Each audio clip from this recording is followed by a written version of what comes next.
La Ilustración. La Ilustración o siglo de las luces es un movimiento cultural que imperó en Europa durante el siglo XVIII hasta la Revolución Francesa. Fue un periodo de renovación cultural, científica y técnica.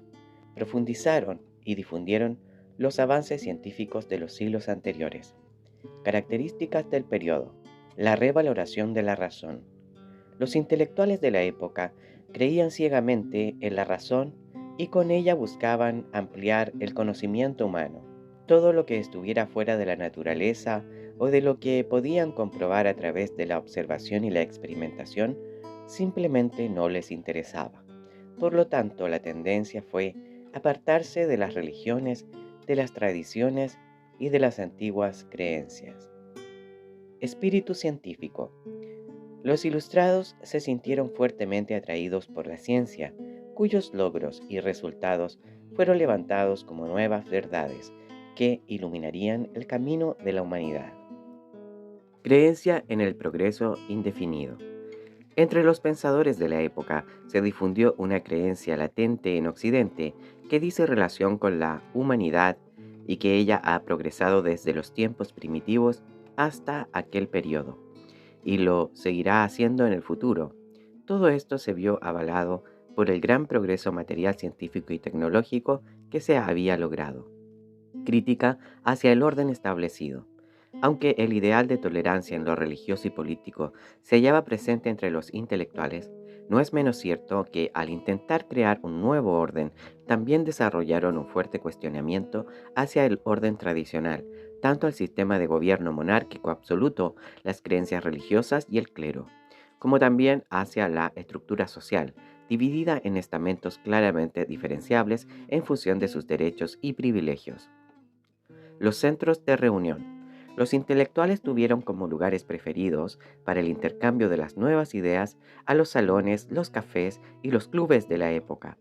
Los salones fueron abandonando poco a poco su carácter de lugares destinados al juego para convertirse en puntos de reuniones filosóficas, donde además de dar a conocer nuevos escritos, los intelectuales trataban de conseguir ayuda material para financiar sus obras.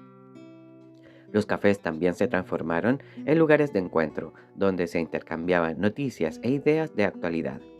Los clubes fueron lugares concurridos, fueron canalizando ciertas corrientes de opinión en los que se reunían escritores, políticos, comerciantes a proponer y discutir grandes cambios que querían realizar en sus países. Los principales pensadores de la Ilustración. Descartes. René Descartes vivió de 1596 a 1650. Fue filósofo, matemático y físico.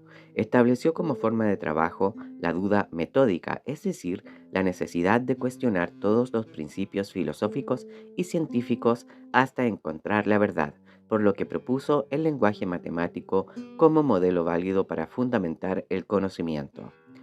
Otro aporte de Descartes fue el concepto de que el método de investigación científica debía partir de hechos indudables para posteriormente obtener conclusiones, siguiendo un orden lógico con ayuda del pensamiento deductivo, base de la ciencia moderna occidental. Voltaire, seudónimo usado por François Arouet, quien vivió en 1694 hasta 1778. Se destacó principalmente por su gran talento literario que produjo obras como El siglo de Luis XIV y ensayos sobre las costumbres y sobre el espíritu de las naciones. Fue uno de los ilustrados más agudos y abiertos en su crítica a la sociedad, la política y la religión, lanzando fuertes acusaciones contra la Iglesia y el clero. Apoyó la libertad política, la tolerancia y la primacía de las ciencias. Montesquieu. Su nombre era Charles de Secondat y poseía el título de Barón de Montesquieu, por el que fue conocido. Vivió entre 1689 y 1755. Criticó las costumbres y la organización política y social de Francia a finales del reinado de Luis XIV y durante el mandato de Luis XV. Dentro de sus obras destacan las cartas persas, consideraciones sobre la grandeza y decadencia de los romanos y su obra más importante, El espíritu de las leyes, que publicó en el año 1748 y en la cual resumió todas sus conclusiones ideológicas y enunció la doctrina de la división de los poderes del Estado en ejecutivo, legislativo y judicial. Estas ideas estuvieron presentes en los movimientos revolucionarios e independentistas europeos y americanos y continúan vigentes hasta hoy. Rousseau. Su nombre completo era Jean-Jacques Rousseau y vivió entre los años 1712 y 1778. Escribió muchas obras donde dio a conocer sus ideas sobre diversos temas, destacándose sus discursos sobre la desigualdad, sobre las ciencias, sobre el arte y sobre educación. Este último tratado en su obra Emilio. Su obra más célebre es El contrato social, donde plantea que todos los hombres, desde su estado natural, realizan un contrato que da origen a la sociedad y al Estado. También destaca el principio de la voluntad general o la voluntad de la mayoría, que es una idea todavía vigente. La enciclopedia. Una muestra clara de los conocimientos de aquella época fue la enciclopedia, que bajo el nombre de Diccionario Razonado de las Ciencias, Artes y Oficios se comenzó a publicar a mediados de 1751 y se mantuvo hasta 1772. La palabra enciclopedia es de origen griego y significa educación general. La enciclopedia francesa reunió unos 70.000 artículos de unos 160 colaboradores en 25 volúmenes. 4 años después de su publicación, apareció un suplemento de 7 volúmenes. Esta obra se convirtió en uno de los más importantes medios de difusión de las ideas de la Ilustración. La razón o la pasión. Pese a que fue uno de los grandes ideólogos de la Revolución Francesa, el pensamiento de Jean-Jacques Rousseau, 1712-1778, se separa en muchos puntos esenciales de los ideales mantenidos por otros ilustrados franceses, como Voltaire, Diderot, D'Alembert o Montesquieu. Por su aguda crítica a la civilización y a la cultura, y su audaz desprecio a la idea de un progreso o mejora de la humanidad fundamentado en el uso de la razón, Rousseau se convirtió en uno de los pensadores más atípicos de la Ilustración, anticipándose a las tesis que mantuvo posteriormente el romanticismo. Frente a la fría racionalidad, defenderá el sentimiento y la pasión como valores intrínsecos y esenciales en el ser humano. Según Rousseau, el desprecio por estos valores había creado la sociedad tal como la conocemos. En los discursos sobre el origen y la desigualdad entre los hombres, en el año 1755, por ejemplo, afirmó: el primer hombre al que, tras haber cercado un terreno, se le ocurrió decir «esto es mío», y encontró a gentes lo bastante simples como para creerlo, fue el verdadero fundador de la sociedad civil. El despotismo ilustrado. El despotismo ilustrado fue la concepción política que dominó en Europa continental durante el siglo XVIII y que unió de una manera especial las ideas del pensamiento ilustrado con una forma despótica o autoritaria de gobernar. Características: robustecimiento del poder del monarca. Una de las bases del despotismo ilustrado es la doctrina del poder absoluto del monarca, el cual se puede apoyar en tesis religiosas que plantean que el poder del rey viene de Dios, o en tesis racionalistas que plantean el acrecentamiento del poder del rey como una necesidad para llevar a buen fin el plan de reformas. La política del despotismo ilustrado propuso la potenciación del Estado, cuya encarnación fue el monarca. El aspecto novedoso en relación a siglos anteriores fue que los reyes colocaron su autoridad absoluta al servicio de su propio pueblo para lograr y aumentar la felicidad de ellos a través de reformas que realizaron.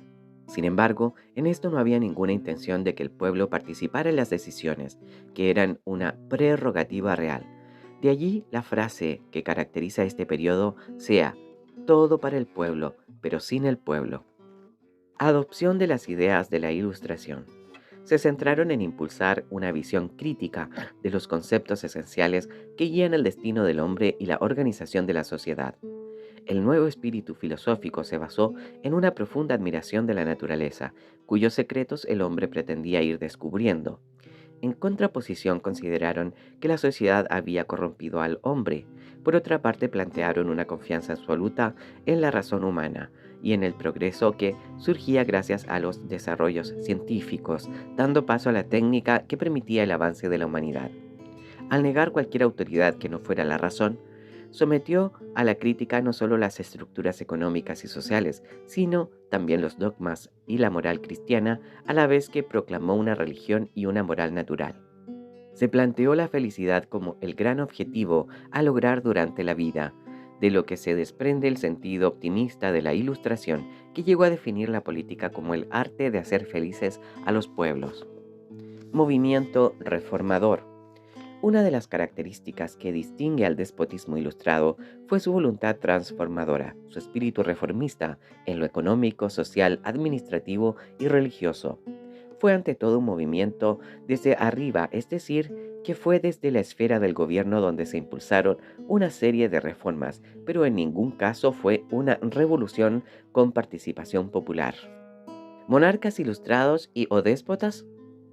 Para muchos historiadores, los gobernantes de este periodo fueron más bien déspotas que ilustrados, ya que realizaron gobiernos personalistas y autoritarios que, aunque llevaron a cabo reformas más o menos significativas según el país, estas siempre fueron impuestas por la monarquía para lo que ellos consideraron era el bien del pueblo, incluso en contra de su voluntad.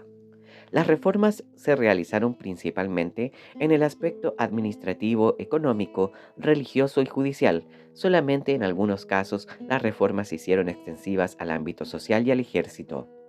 Por otra parte, las reformas excluyeron totalmente el ámbito político, donde no se permitió ningún cuestionamiento ni alteración al poder de los reyes. El despotismo ilustrado se caracterizó por ser un régimen contradictorio, pues por una parte los monarcas y ministros realizaron numerosas reformas y por otra parte, anclados en el pasado, no permitieron la participación del pueblo en el gobierno. Sin embargo, aunque la mayoría de los gobernantes y gobernados no tuvieron clara la conciencia del cambio que se estaba generando, esta época histórica fue una etapa importantísima en la transición hacia un sistema plenamente democrático. En América. Especial influencia ejerció en América el despotismo ilustrado español por la relación de dominio entre la corona española y sus reinos americanos. Lo anterior se tradujo en la implantación de una serie de reformas, especialmente durante el gobierno del rey Carlos III de Borbón, entre las que se encuentran la regulación de las relaciones entre la Iglesia y el Estado, que llevó a la disolución y expulsión de la Compañía de Jesús de España y de América, y la modernización de la economía y la administración, que condujo a la dictación del Decreto de Libre Comercio de 1775 y 1778 y a la creación del Virreinato del Río de la Plata. Sin los jesuitas. Los jesuitas fueron uno de los principales críticos al sistema de monarquía absoluta y al supuesto origen divino del poder real. Este fue uno de los motivos que tuvo el rey Carlos III para decretar la expulsión de los jesuitas de sus dominios de toda la orden. Seguridad ilustrada. Durante el gobierno de Carlos III en España se produjeron numerosos cambios, algunos de ellos relacionados con la seguridad ciudadana, como la prohibición del uso de las armas por particulares, la decisión de instalar alumbrado público en Madrid y de modificar la tradicional vestimenta masculina que incluía sombreros, alones y capas, los cuales podían servir para ocultar armas. El despotismo ilustrado en España.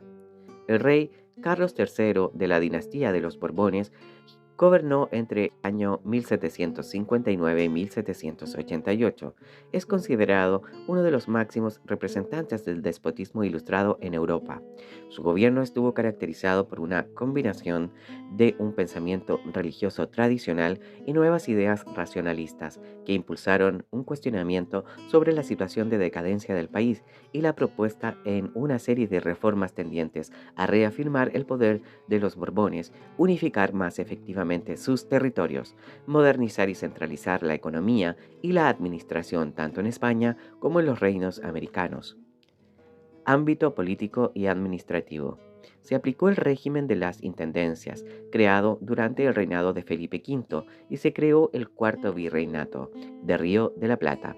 También se estableció un mayor control administrativo en los reinos, con la presencia de altos funcionarios que venían de España en nombre del rey para vigilar el cumplimiento de la ley y para poner en práctica reformas como monopolios estatales o estancos sobre productos como el tabaco y el aguardiente.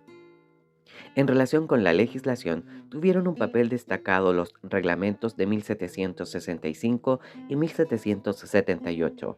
En el primero se decretó el término del monopolio comercial del puerto de Cádiz, autorizando el comercio en otros puertos españoles, como Santander, Gijón, La Coruña y Cartagena, y ampliando el número de puertos americanos en Cuba, Puerto Rico, Santo Domingo, Margarita y Trinidad. En el reglamento de 1778 se legisló sobre aranceles reales para el comercio libre de España en Indias y se habilitaron un total de 13 puertos en España y 24 en América. Ámbito económico. Las principales reformas en España fueron la división de las grandes extensiones de tierra que eran improductivas, entregándolas a los labradores, el mejoramiento de las vías de comunicación y de los medios de transporte, la disolución de las corporaciones que frenaban el crecimiento industrial y la fundación de sociedades económicas llamadas Amigos del País, que fomentaron el progreso de la agricultura, ganadería e industria. Ámbito religioso. Se reafirmó la supremacía del poder civil sobre el eclesiástico, ordenando la disolución y expulsión de la Compañía de Jesús, la supresión de sus cátedras y el cierre de sus colegios en España y América. Los principales déspotas ilustrados en Europa. Durante el siglo XVIII se destacaron por su labor reformista y de reforzamiento del sistema monárquico autoritario los siguientes reyes. Federico II, rey de Prusia. También fue conocido como Federico el Grande y gobernó entre el año 1740 y el año 1786. Fue amigo personal y admirador de Voltaire y de D'Alembert. En su labor como reformador se destacó por modernizar y centralizar la administración del Estado. En el aspecto económico, mejoró la agricultura y aplicó un sistema de protección estatal a las industrias nuevas como las de los tejidos, el papel y el vidrio. Con respecto a la sociedad, mantuvo una postura tradicional, ya que continuó tanto el predominio económico y social de la nobleza como la servidumbre, por lo cual gran parte de la población se podía vender o dar con herencia con la tierra en que vivían. Catalina II, reina de Rusia. Los reinados de Pedro el Grande y Catalina II constituyeron los periodos más afortunados de la historia rusa del siglo XVIII. Catalina la Grande gobernó entre los años 1762 y 1796. Fue una monarca que puso su mirada en Occidente y en sus nuevas ideas. Así, tomó contacto con pensadores de la Ilustración como Voltaire. Las ideas de la Ilustración entraron en la corte rusa y en pequeñas minorías, generando algunas reformas, entre las que sobresalieron la creación de aldeas y ciudades, la colonización de Siberia, cambios en la legislación y la administración del Estado y el fomento de la agricultura.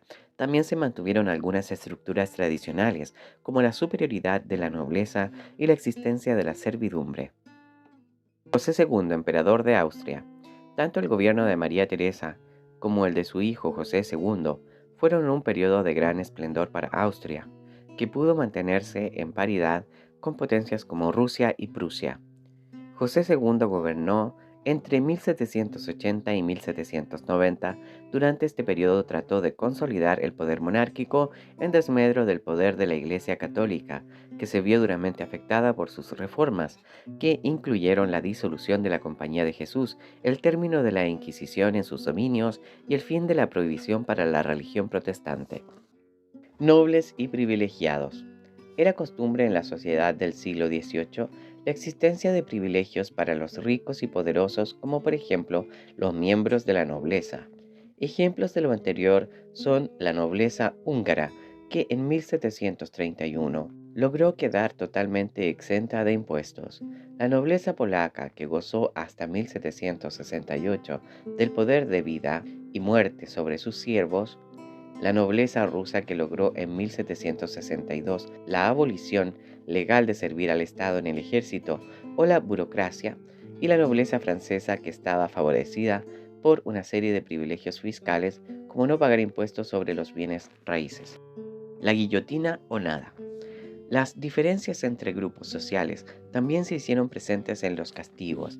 Así, en casi toda Europa, los nobles estaban exentos de ir a la cárcel por deudas, de la tortura y de la muerte en la horca, por considerarlo indigno. Sin embargo, si debían cumplir un castigo por una falta grave, podían ser decapitados, pues esto era considerado menos degradante. Yo me corono solo. Una muestra del poder de los monarcas se puede verificar en Rusia, donde el zar Pedro el Grande sometió a la Iglesia Ortodoxa, según quedó demostrado en el hecho de que, desde la coronación de la emperatriz Isabel en 1742, todos los gobernantes en Rusia se coronaron a sí mismos, y el decano de los arzobispos rusos solamente les entregaba la corona. Incluso el zar Pablo, en su coronación, llegó a darse a sí mismo la comunión, aunque esta afirmación de independencia de toda autoridad religiosa siguió siendo excepcional.